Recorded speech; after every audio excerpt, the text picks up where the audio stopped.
આગામી સમયમાં ભારતમાં ઓલિમ્પિક રમાવાની છે તેવી વાતો વહેતી થાય છે અને સાણંદના ખેડૂતોની મુશ્કેલી વધે છે, કારણ કે અહીંયા ખેડૂતોને એવી વાત મળે છે કે તેમની જમીનો છે તે લઈ લેવામાં આવશે ને અહીંયા ઓલિમ્પિક માટેની જે જમીનો છે તે ખેડૂતો પાસેથી લેવામાં આવશે ને આ જે સમાચારો જે વહેતા થયા હતા ત્યારે હવે આ જે સાણંદનું ગોધાવી ગામ છે ત્યાં જે યોજના લાવવામાં આવી છે તે યોજનાને લઈને ખેડૂતો રોષમાં છે, કારણ કે અહીંયા જે ઝોન છે તેમાં ફેરફાર કરવામાં આવ્યો છે અને તેને જ લઈને ખેડૂતો છે તે ઔડાની ઓફિસ ખાતે વિરોધ પ્રદર્શન કરવા માટે પહોંચ્યા છે। સીધા જ આપણે ખેડૂતો સાથે વાતચીત કરીએ, શું છે આખો સમગ્ર મામલો, જે ઝોનમાં ફેરફાર કરવામાં આવ્યો છે અને જે યોજના લાવવામાં આવી છે કઈ પ્રકારે ખેડૂતોને નુકસાન થાય। યોજના કોઈ લાવવામાં આવી જ નથી। ઝોનમાં ફેરફાર એટલા માટે કર્યો છે કે ખેડૂતો એમની જગ્યા આ મોટી કંપનીઓને વેચી મારે એ માટેનો આ એક કારસો છે અને એમાં હમણાં એક 457 જે ડ્રાફ્ટ મંજૂર કરવામાં આવે છે એમને પરામર્શ માટે બધા ખેડૂતોને બોલાવ્યા હતા। ત્યાં અમને દેખીતું લાગે છે કે એમને જ ફાયદો છે, ખેડૂતોને ફાયદો નથી। ખેડૂતોના એફપી જે ખેડૂતોની જગ્યામાં મળવા જોઈએ તે ખેડૂતોની જગ્યામાંથી એફપી હટાવી અને 2-3 કિલોમીટર દૂર એમને એફપી ફાળવ્યા છે, જે અન્યાય કર્યો છે ખેડૂતો સાથે। એની સામે અમે આજે આવેદનપત્ર આપવા આવ્યા છીએ ઓડાની ઓફિસ ઉપર અને અમે રજૂઆત એવી કરીએ છીએ કે અમારું ખેડૂતોનું સાંભળો, અમારા ખેડૂતોની જગ્યામાં જ અમને એફપી મળવો જોઈએ, અમારો હક છે, જે હક છીનવી ના લે। જો તમે એવું કરશો તો ખેડૂતો સાથે અન્યાય થશે અને એ તમે કરવામાં સરકારને જે અમે રજૂઆતના વાંધા આપીએ છીએ, જો સરકાર એવું અમારો સાંભળશે નહીં તો ચોક્કસથી અમને એવું લાગે છે કે એ બે પાર્ટીઓ જે છે, જે કંપનીઓ છે એમના હિતનું જ કામ કરે છે। ખેડૂતોનો આમાં કોઈ ફાયદો થતો નથી, ખેડૂતોને નુકસાન જ જઈ રહ્યું છે। પરંતુ તમે જે પ્રકારે કહો છો એમને ફાયદો થાય છે, તો આ ફાયદો કઈ પ્રકારે થાય છે અને તમને કઈ રીતે નુકસાન થાય છે? એમને સારા એફપી ફાળે છે કે અમારે વર્ષોથી અમે જે ખેડૂતો અમારી જગ્યા બાપદાદાની જગ્યામાં અમે ખેતી કરીએ છીએ એ જગ્યામાંથી અમને હટાવી દે છે અને અમને દૂર જગ્યા આપી દે છે, જે અમારી જગ્યા બધા ખેડૂતો માનવા તૈયાર નથી।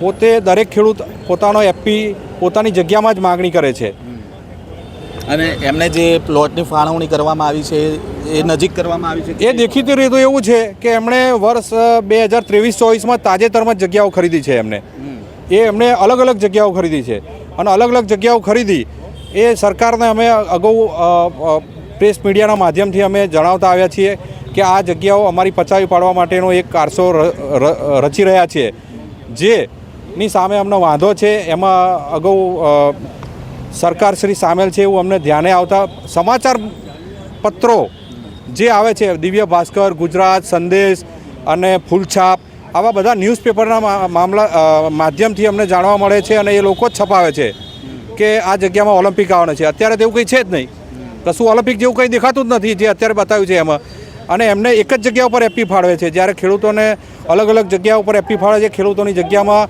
જે એફપી ફાળવવા જોઈએ એમાં જે રોડ મળવા જોઈએ એમને 24 મીટર 36 મીટર એ મળતા નથી। 90 મીટર ઉપરના જે ખેડૂતોને છેક 18 મીટર ઉપર ને 12 મીટર ઉપર દૂર ખસેડી દીધા છે, તો 90 મીટર પર એમને જે 12 મીટર પર એમને જે એફપી મળતા હતા એ એફપી એમને 90 મીટર પર સેટ કર્યા છે, એટલે આમાં અન્યાય થાય છે, નુકસાન થઈ રહ્યું છે અમને। જી બિલકુલ, અહીંયા બીજા ખેડૂતો પણ છે, તેમની સાથે પણ વાત કરી। આ નુકસાન તમે જે ખેડૂતોનું થઈ રહ્યા છો તમે કઈ રીતે જુઓ? નુકસાન સર એકચ્યુઅલીમાં એવું છે કે દેશની ધરોહર છે, જવાન અને કિસાન દેશની ધરોહર છે। હું ઓલરેડી એક્સ આર્મી છું, જે લખેલું છે જય જવાન, જવાન પોતે છું અને કિસાન પોતે છું। મને એટલી ખબર પડે કે ખેડૂતનો પોતે જે જમીન ખેડૂતની છે એની લાગણીઓ, એની ઘણી બધી વસ્તુ એની જોડે સંડોવાયેલી છે, પણ એને તમે એ જગ્યાને ફેરવીને તમે 3 કિલોમીટર 4 કિલોમીટર દૂર કરી દો। મારી પોતાની જગ્યા 90 મીટર ઉપર છે, મને ઉઠાવીને 30 મીટર ઉપર નાખી દેવામાં આવ્યો, જે મારી જગ્યાથી 3 કિલોમીટર દૂર છે। આ કઈ રીતનો નહીં, કઈ રીતે એક્સેપ્ટેબલ?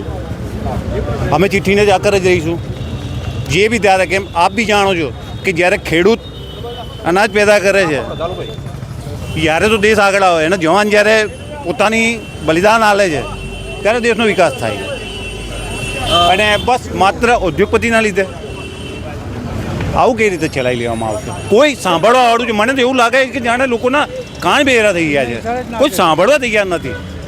ખેડૂતોનું પણ સાંભળવામાં નથી આવતું, ખેડૂતોનું સાંભળવામાં નથી આવતું। વધતા જે મોટા જે માણસો છે, બિલ્ડર લોબી ખેડૂતને બમણા કરે છે કે ભાઈ સરકાર જમીન લઈ લે છે, એવી રીતે પેપરમાં વારંવાર ન્યૂઝમાં આપીને કે ઓલિમ્પિક આવીને લઈ જશે, સરકાર જંત્રી પ્રમાણે ચાલશે, એ બહાના હેઠળ વારંવાર સંદેશ પેપરમાં આપી અને ભરમાઈને મફતમાં જમીન લઈ લે 14,500. જ્યારે નજીકના ગામમાં છે, ગુમામાં છે, ગિલામાં 1 લાખનો ભાવ છે, તો આ એ ભાવ આપવા નથી. અને જે પાડીઓ છે, જો પ્લોટો આપે છે એ બી જે તે માલિકના થી લગભગ 2-3 કિલોમીટર નજીક નહીં થાવ. જે વેચાણ થઈ ગયેલી છે, જે મોટા માણસોએ ખરીદેલી છે માલદારોએ, એ માલદારોની જમીનમાં એમને ત્યાં આપી છે અને બીજાને ત્યાં, એટલે એવો ભેદભાવ રાખે છે. એકચ્યુઅલીમાં મોટી પ્રોબ્લેમ શું છે કે જે ઝોન કરવામાં આવ્યો છે ને, એ બી એ ઝોનથી એ લોકોનો જ લાભ છે, ખેડૂતોનો કોઈ લાભ નથી. ફ્રી ઝોન કરી લો, અમારા બાપ દાદાની જગ્યા છે, અમે અહીંયા રેસિડેન્ટ બનાવવા માંગીએ, એ એમની જમીનમાં જે કરે અમને એનાથી કોઈ મતલબ નહીં, પણ અમને અમારી જમીનમાં અમારી મરજીથી તો કરવા દો. પરંતુ જે વાંધા અરજી છે તે ધ્યાનમાં નથી લીધી તેવું પણ આક્ષેપ છે. તો આજે ઓરડાની ઓફિસે આવીને તમે કઈ પ્રકારે રજૂઆત કરો છો? અમે જ્યારે KZ3 ઝોન ડિક્લેર કર્યો ત્યારે અમને સૂચન હતું કે ભાઈ તમારા ખેડૂતોના વાંધા તમે અમને આપી શકો છો. ત્યારે દત્તા સાહેબને અમે આજથી 200 થી 250 વાંધા અમે એમને રજૂ કર્યા છે, લેખિતમાં વાંધા આપ્યા છે, તો પણ એમને કંઈ ફેરફાર કર્યો નથી. એ પછી તરત જ એમને ટીપી જાહેર કરી છે. ટીપી જાહેર કરતાં અમને ચોખ્ખું દેખાઈ આવે છે કે એમને એમની જગ્યા એક જ જગ્યાએ સેટ કરી છે જે 90 મીટર ઉપર છે. તમે સમજો છો કે 12 મીટર ઉપર હોય, 6 મીટર ઉપર હોય ને 90 મીટર ઉપર હોય, એમાં કેટલો ફરક પડે. 90 મીટરના ખેડૂતને જો 12 મીટરને 8 મીટરના રોડ ઉપર જો જગ્યા ફાળવી દેવામાં આવે તો એ ખેડૂતને બિચારાને અન્યાય થાય છે ને. તમને તમારો હક મળવો જોઈએ, ખેડૂતને પોતાનો હક મળવો જોઈએ, એના માટે અમારો વાંધો છે.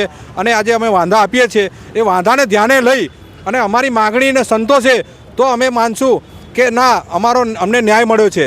જો એવું નહીં કરે તો ચોક્કસપણે આ લોકોએ સરકાર અને ઓડાના અધિકારીઓને ખરીદી લીધા છે, એ ચોક્કસપણે માલુમ પડે છે. આમાં ઝોન બાબતે જેમ સાહેબે વાત કરી કે જ્યારે પ્રકાશભાઈ દત્તાએ 12 સપ્ટેમ્બરે આ એગ્રીકલ્ચર ઝોનમાંથી KZ3 ઝોન બાબત ફેરવા માટે એક સૂચન આપ્યું હતું અને એમ કીધું કે જેને બી વાંધો હોય ગામમાંથી એમાંથી એ લોકોએ 2 મહિનામાં આને લગતો વાંધો આપો, એના પછી ફાઇનલ ડિસિઝન આવશે. 12 સપ્ટેમ્બરે આ ઝોનિંગ આવ્યું એટલે બધા જ ખેડૂતોએ, હવે જોવાની વાત એ છે કે 500 એકરમાંથી 2 કંપની છે ને બાકી બધા ખેડૂત છે. આ ટોટલ જગ્યામાં બધા ખેડૂત છે ને ખાલી 2 જ કંપની છે.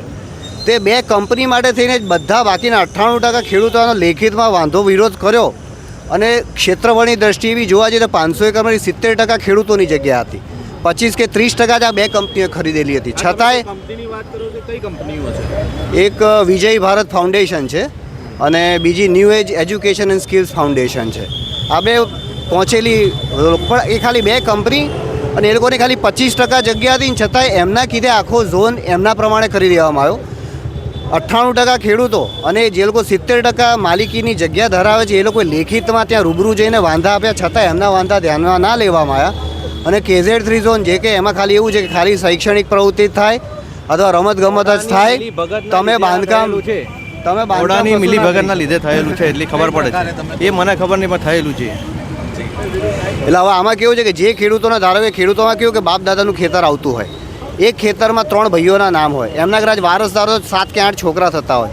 હવે એ લોકોને ધારો કે ભવિષ્યમાં અહીંયા ટીપી પડે બી ખરી ને એ લોકોને પોતાના મકાન બી બાંધવા હોય તો એ લોકો રહેણાંક ઉપયોગ માટે વિચારીને 5 વીઘામાં ધારો કે દરેક ભાઈ 1-1 વીઘામાં ઘર બાંધીને રહેશે એવું વિચારમાં ફરજિયાત તાલુકો એવું કીધું કે હવે રહેણાંક બેણાક કશું થશે નહીં, આમાં તમારે ફરજિયાત યુનિવર્સિટી બાંધવી કાં તો સ્કૂલ બાંધવી.